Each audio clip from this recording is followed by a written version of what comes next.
वंदे मातरम। शिक्षक साथियों, विद्यार्थियों और आम नागरिक जनों या कह सकते हैं अभिभावकों, राज्य सरकार की तरफ से एक महत्वपूर्ण योजना शुरू की जा रही है, श्री कृष्ण भोग योजना।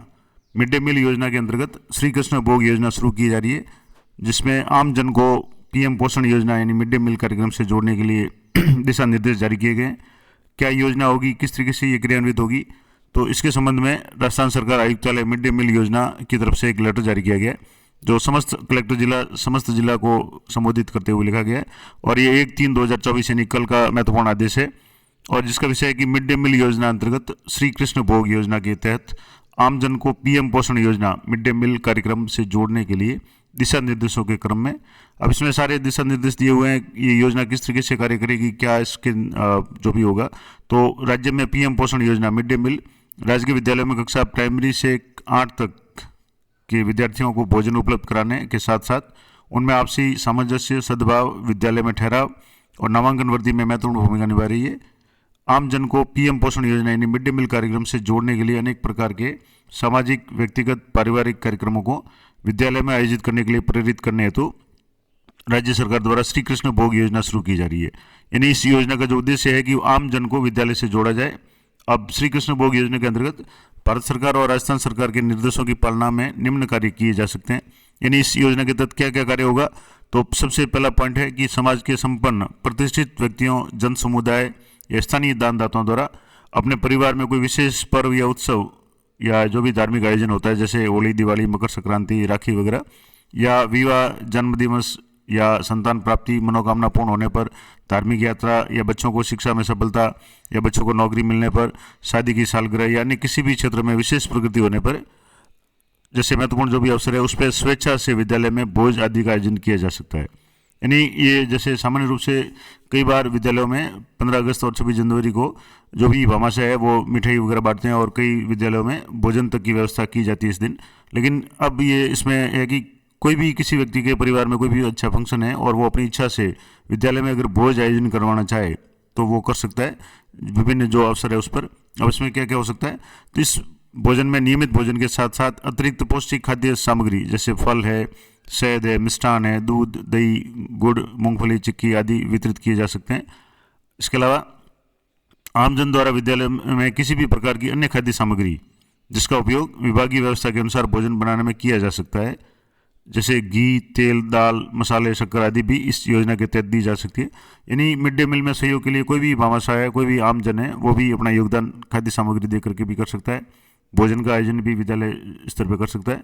समाज द्वारा दी जाने वाली सहायता का उपयोग योजना के अंतर्गत अतिरिक्त भोजन उपलब्ध कराने और वर्तमान में दिए जा रहे भोजन में गुणात्मक सुधार लाने, खाना बनाने, बर्तन, खाने के बर्तन और विद्यालय में रसोई घर निर्माण आदि के लिए किया जा सकता है। यानी इस जो भी योगदान होगा उसका उपयोग मिड डे मील से संबंधित जो भी कार्य होंगे, जैसे भोजन बनाने से लेकर के बर्तन खरीदना है या या विद्यालय रसोई घर का निर्माण करना या उसकी मरम्मत वगैरह करना, ये सारे काम इस योजना के अंतर्गत किए जा सकेंगे।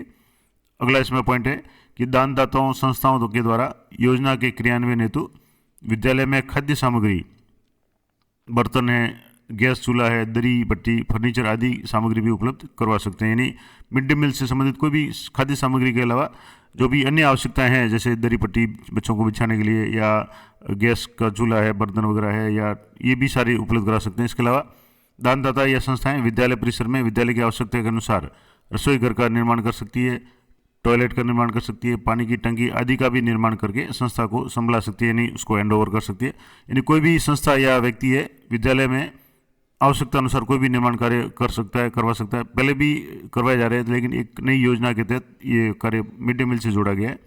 और जो दानदाता संस्थाएं मिड डे मील योजना के क्रियान्वयन हेतु नकद सहायता प्रदान करना चाहती है, मान लो कोई कैश देना चाह रहा है, तो वो अपने पूर्ण विवरण के साथ में धनराशि वो डिमांड ड्राफ्ट या चेक या नकद संस्था के बैंक खाते में जमा करा सकते हैं। यानी कि वो भी अगर जो भी कोई भी अगर इस विद्यालय में आर्थिक सहयोग देना चाहता है तो विद्यालय के बैंक खाते में जमा कराए। एसएमसी अथवा संस्था प्रधान द्वारा उक्त प्राप्त जो भी धनराशि है उसका उपयोग दानदाता या संस्था की इच्छा के अनुसार या विद्यालय में मिड डे मील की आवश्यकता के अनुसार उपयोग किया जा सकेगा, जिसमें खाद्य सामग्री बनाने से लेकर के जो भी आवश्यक सुविधाएं हैं, जैसे बर्तन है, गैस चूल्हे, दरी पट्टी वगैरह, अगर इसकी आवश्यकता है तो उसमें भी काम में लिया जा सकेगा। अगला है कि इस योजना में उपलब्ध कराए गए भोजन सामग्री निर्माण कार्य या नकद सहायता का वित्तीय वर्ष के अनुसार रजिस्टर संधारित किया जाएगा ताकि योजना का यथा समय मूल्यांकन हो सके। यानी जो भी भेंट या आर्थिक सहायता या किसी भी तरह की सहायता विद्यालय में दी जाती है उसका नियमित रूप से रजिस्टर संधारण करना है ताकि सभी को पता भी चले और इसका वार्षिक या यथा समय जब भी आवश्यकता हो उसका मूल्यांकन हो सके। और इस योजना में राज्य या केंद्र सरकार द्वारा कोई भी मैचिंग ग्रांट उपलब्ध नहीं करवाई जाएगी। यानी पूर्णतः ये योजना है वो जो भी आम नागरिक जन है, भामाशाह है, उनके सहयोग से की जाएगी। इसमें राज्य सरकार या केंद्र सरकार द्वारा कोई भी ग्रांट है उपलब्ध नहीं कराई जाएगी। यानी ये सारा जो काम है वो विद्यालय के संस्था प्रधान या विद्यालय के शिक्षक है भामाशाहों दानदाताओं से मिल करके प्रेरित करके उनको इस योजना के अंतर्गत शामिल कर सकते हैं और विद्यालय में भोजन के साथ साथ अन्य जो भी आवश्यकताएं हैं उनकी पूर्ति की जा सकती है। तो इस योजना के अंतर्गत दानदाताओं संस्थाओं द्वारा उपलब्ध कराए गए संसाधनों, सामग्री, भोज का विवरण, मासिक प्रगति रिपोर्ट संलग्न प्रपत्र में आयुक्तालय मिड डे मील को भिजवाया जाना सुनिश्चित किया जाए और ये सक्षम स्तर पर अनुमोदित है। ये जो आयुक्त मिड डे मील है उनकी तरफ से आदेश है और ये रेफरेंस नंबर राजकाज के हैं, डिजिटल साइन है और ये 1/3/2024 यानी कल का 1 मार्च का महत्वपूर्ण आदेश है। तो अब इसमें जैसे किस तरीके से ये इसका सूचना भेजी है, तो सूचना जो है इस फॉर्मेट में की जाएगी जिसमें डिस्ट्रिक्ट का नाम हो जाएगा, full meal in lieu of the meals यानी कितने विद्यालयों में पूर्ण भोजन दिया गया, मील्स सर्व कितने में किया गया, वैल्यू कितने में, अगर कितना पैसे खर्च किए तो वो इसमें आ जाएगा।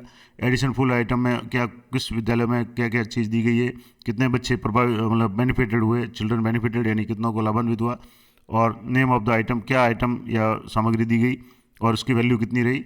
इसके अलावा number of school received contribution यानी कितने विद्यालयों में कंट्रीब्यूशन यानी सहयोग प्राप्त हुआ, उनकी संख्या लिखनी है, केंद्र में या किस काइंड में है, किस प्रकार से यानी अदर फॉर्म किसी भी दूसरे रूप में अगर प्राप्त हुई है और कितनी वैल्यू उसकी कितनी है। तो इस तरीके से ये फॉर्मेट है, इसमें आपको सूचना है वो देनी है। और ये जो फाइल है राजकाज से निर्मित फाइल है, रेफरेंस नंबर है। तो ये महत्वपूर्ण जानकारी थी जो नई योजना राज्य सरकार द्वारा शुरू की जा रही है, श्री कृष्ण भोग योजना। श्री कृष्ण भोग योजना के बारे में ये विस्तार से जानकारी मैंने आपको बता दी। ये पूरी पीडीएफ है, मैं आपको टेलीग्राम चैनल पे उपलब्ध करा दूंगा, तो वहाँ से आप डाउनलोड कर सकते हैं। मैं जो भी वीडियो बनाता हूँ उसकी लगभग सारी पीडीएफ है वो टेलीग्राम चैनल पे देने का प्रयास करता हूँ, तो आवश्यकता हो तो आप वहाँ से डाउनलोड कर सकते हैं। मेरे टेलीग्राम चैनल का जो लिंक है आपको मेरे प्रत्येक वीडियो के डिस्क्रिप्शन में मिल जाएगा, तो वहाँ से आप टेलीग्राम चैनल पर ज्वाइन कर लें और जो भी अपडेटेड होगी वो मैं आपको देता रहूँगा। तो ये थी मिड डे मील से संबंधित महत्वपूर्ण योजना, राज्य सरकार की नई योजना श्री कृष्ण भोग योजना, इसके बारे में विस्तार से जानकारी। आशा करता हूँ आपके लिए उपयोगी रहेगी। इसी तरह की अपडेटेड जानकारी के लिए चैनल पर बने रहें। मिलते हैं नेक्स्ट वीडियो में, तब तक जय हिंद, जय भारत।